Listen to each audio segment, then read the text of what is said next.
to Minsk in Belarus, and it is snowing finally.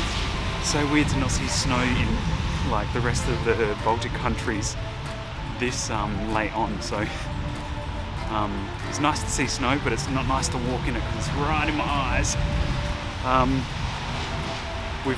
We arrived by flight, as you probably know from the issues we had. We had to get a Yandex taxi to the city centre from Minsk International Airport. That was about 23 Australian dollars. It took us about an hour, which is further out than what I thought, but not that bad.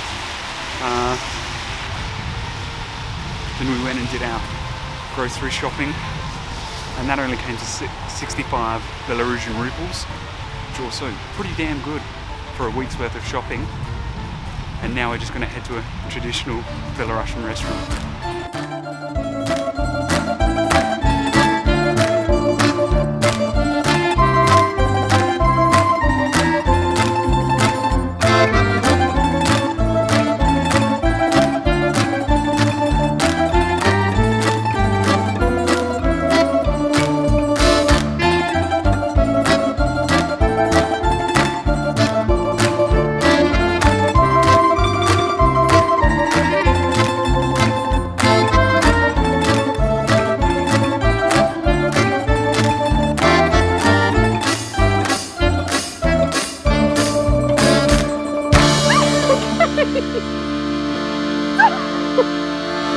From our last video, you probably know that we had a ton of trouble getting here.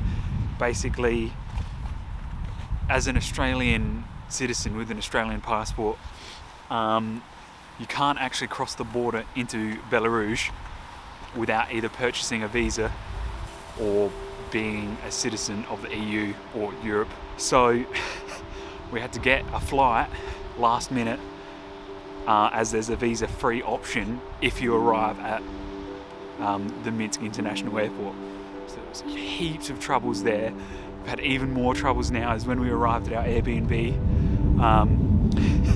The Airbnb host registered for our migration card for us, but only registered us for 7 days. So we've been trying to sort that out. There's been massive issues there. Yeah, really big language barrier. So our flights to Belarus from Vilnius cost us $88 each, Australian dollars, and that was with Belarus Airlines, which I believe is the Belarusian airline company, which is pretty good considering it was very last minute. So now that we've come to Belarus, it's the first time we've seen snow all winter. So weird to be in Eastern Europe and not see any snow. Like, we're already the end of January and no snow. It's just blows my mind. I was speaking to the host in Estonia, and he was telling us about how his father-in-law had not heard of not seeing any snow in Estonia during January. Like, it's just usually covered. It's so weird.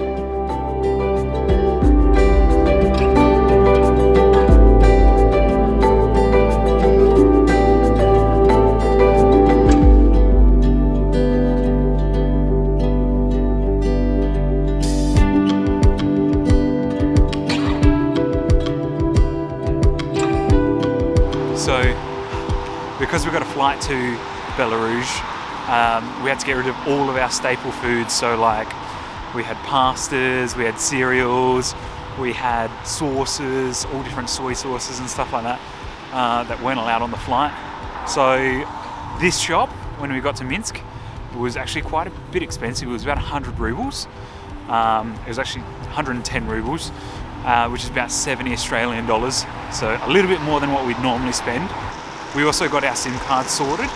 That was real cheap. We actually ended up getting two. How much was that?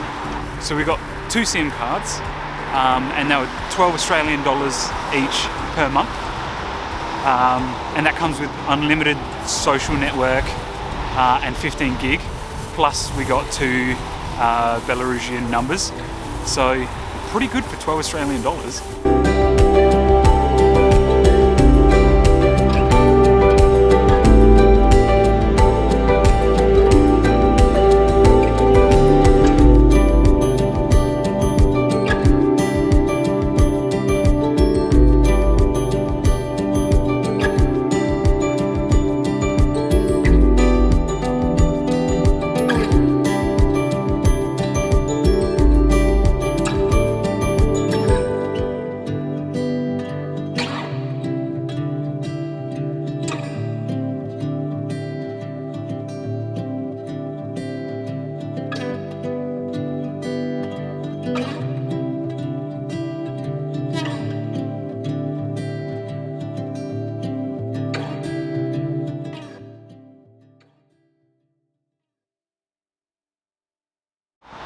single time we come out, it's been snowing or raining. It's made it very difficult to start vlogging.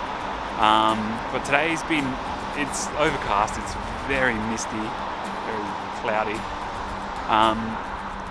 But we decided to come out. It's the only day that's not really raining, so thought we would try our luck. We've come out to Kilometre Zero in Belarus, which basically aligns Minsk's roads to the centre of Minsk, I guess you would call it. It's a small monument, but it's got a really nice kind of Soviet-looking building behind it in October Square.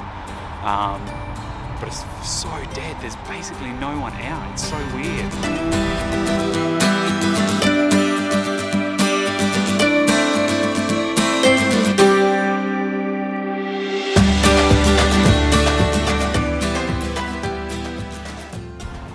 So we've managed to catch another good day of weather, which is a relief. I didn't think we'd get another one in Minsk. We thought we'd jump out quickly before it turns bad and go see the Lenin monument.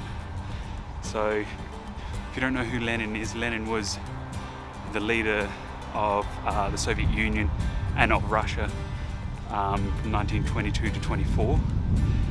Basically, Lenin put Russia, I guess, back on the map. He kind of revolutionized Russia. So I'm not going to say he's a good man, because definitely wasn't. He was probably a good leader. But we're going to see the monument now.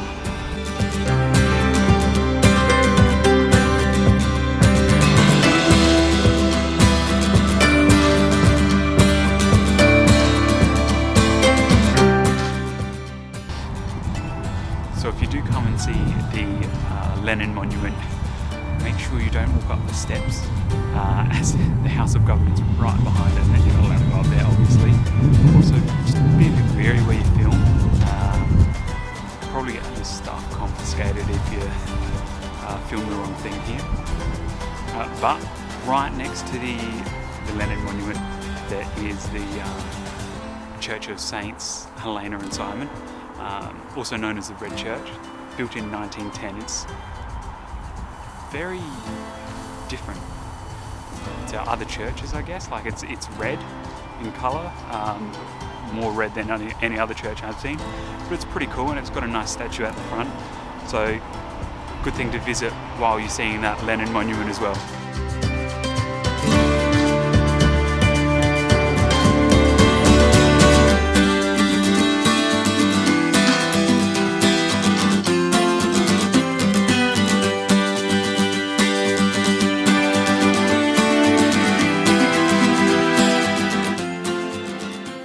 So a couple of nights ago, Louise and I went out to this traditional style Belarusian restaurant. His name is Kuchmister, and it was actually really good. I got a traditional dish, which was pork sausage and pork in like a creamy sauce. Really nice. Louise ended up getting broccoli, so vegetarian options available. Louise got broccoli and butter, and potato dumplings, with a bit of onion in them, I think it had. And then we got a side of home-style fries.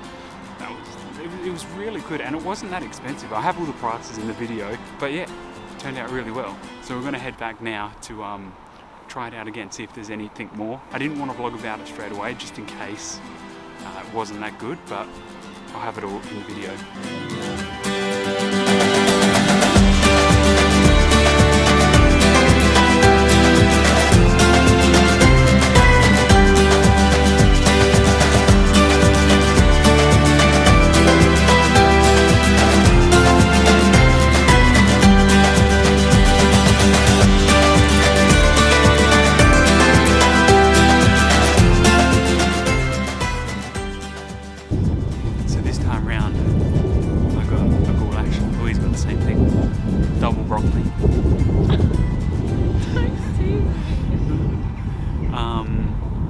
So I got a beef goulash. It wasn't the best beef goulash I've had. It was pretty poor compared to the last dish that I got there, which was really nice.